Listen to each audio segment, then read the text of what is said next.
verde de măslin, e atacul mi l-ai prins.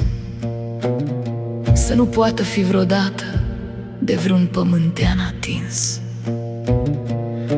Dar tu l-ai părăsit, Ulise, pentru mări și pentru glorii, lăsându-mă pradă nopții și unui stol de pețitori.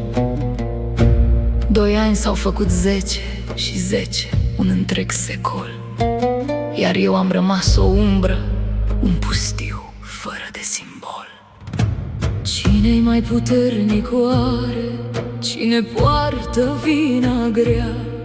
Bărbatul ce fuge în lume sau femeia stâncata? Tu ești Odiseul mândru cu 1000 de minciuni, eu sunt Penelopa ce te cheamă prin rugii străbune. E un război de mătase, un război de lână, cu inima zdrobită, dar cu mintea stăpână.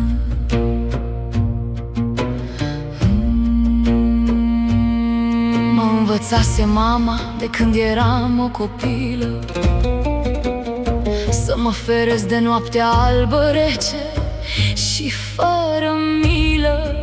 Dar Zeus mă privește lung din colțul lui de nor și-mi cere trupul jertfă pentru al tău amar de dor. Eu țes și iar de șir ca pe un viers ce nu se curmă, așteptând ca viața noastră să-și găsească calea în urmă.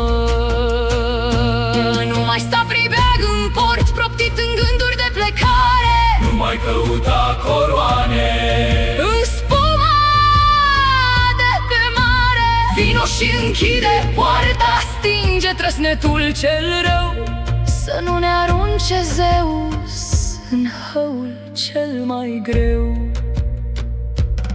Rămâi o clipă, sfințește clipa, când dorul nu mai e o aspră risipă.